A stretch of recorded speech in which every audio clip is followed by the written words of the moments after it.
People Don't Believe I Had a Brother, Part 2. Part 1 ///. I winced at the scraping sounds my old dresser made as I slid it over in front of the door. It was largely empty at this point, but it was still heavy and unwieldy enough that I half expected someone to knock on my door asking what I was doing in there.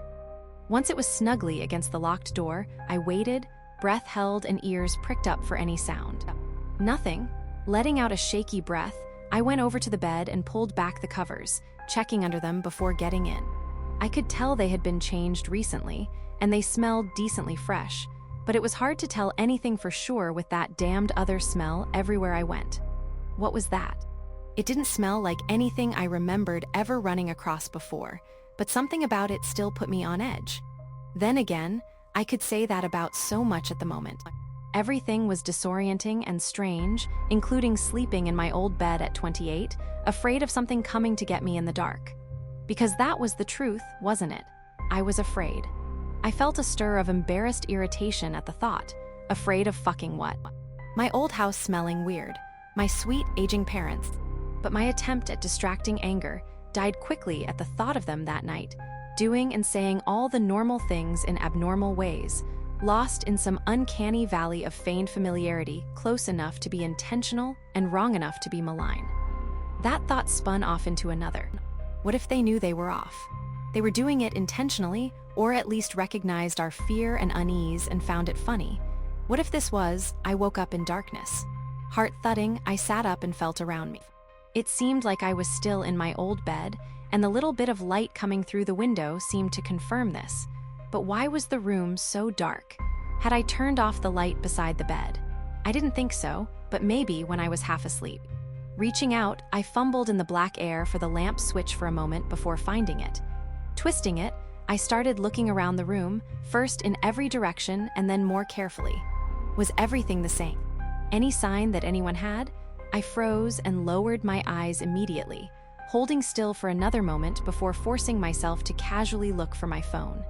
It was still in my pants pocket, and when I dug it out, I saw a missed text from Mark about 20 minutes earlier. "You awake?" I texted back carefully, trying to keep my hands from visibly shaking. "I am now. Sorry, I fell asleep. You okay?" Almost immediately, he responded. "Yeah, I think." I was starting to get sleepy, but I heard something a few minutes ago. Sounded like it came from the air vents. Quiet now, though. Maybe it was a dream. Shuddering, I risked a glance over my phone at the high vent on the far wall. The gleams of light I'd seen from inside that vent were still there, slightly brighter than before. Closer. I hadn't been wrong. It wasn't a dream. Something is in the vent. I think I can see its eyes. Oh God, do you want me to come over? I found myself shaking my head to an empty room before I shakily texted back, eyes darting now between my phone and the vent. It was still there. "No, you couldn't in any way without me moving stuff and unlocking. I think we need go now." "I don't know what this is, but we need to go." "Okay, how?" I sucked in a breath as I heard the ductwork in the far wall groan as weight shifted up there. Was it closer? I wasn't sure. I was afraid to look too long in case it didn't know I saw it yet. Whatever we did, it had to be fast. Windows, meet outside at cars. They're nailed shut now. I checked already tonight. We'd have to break them. I forced myself to take a deep breath. I was acting like a child. Wasn't I? What if there wasn't anything up in the vent? Maybe I was seeing some reflection that had always been there I'd forgotten, or some piece of tape or insulation had gotten moved and was catching the light. Or at worst, maybe a mouse looking at me, as scared as I am. It was an old house after all. Another groan in the ductwork, and I saw the thing push forward this time, sliding up to within an inch of the vent grate itself. Oh God, it was my father's face. Pressed and squeezed into an impossibly small rectangle, his eyes shiny and bulging from the compressed mass. Those eyes met mine, and I heard a wet, creaky sound that might have been a laugh. "Go now. Meet in the hall and we go together." I leapt off the bed and slung the dresser aside, fighting with the knob for a second to unlock the door, sure I was going to get caught from behind at any moment. Flinging open the door, I ran out into the hallway and headed for Mark's room. I was reaching for the handle just as it opened. Mark rushing out into me hard enough that we careened into the far hallway wall before righting ourselves and running down the hall toward the front door. Mom stepped out in front of us from their bedroom, grin wide on her face as her eyes flicked between us like a metronome. "Look at my boys, together again, eager beavers." She giggled to herself before looking past us. "Aren't you proud of them, honey?"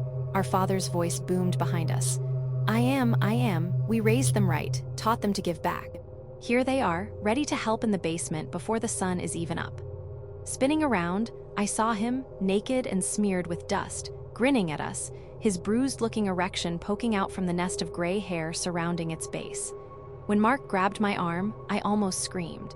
Turning to him, it struck me how much he looked like a kid, terrified eyes filling with tears, looking for me to protect him. Anger starting burning through my fear. Whatever this was, they were going to fucking let us go, even if I had to hurt them. Reaching down, I gave his hand a pat. "Don't worry, Dummel. This'll be okay. We're leaving." I glared at the thing that looked like our father. Now, I still wonder if I really thought that was true when I said it, or if it was just some comforting lie I was telling us both. Not that it really matters. There was no way I could understand what was about to happen. After all, standing in that hallway between the two of them, I'd never been more terrified or enraged in my life. Thought it was impossible to be more afraid. I was very, very wrong. // part 3.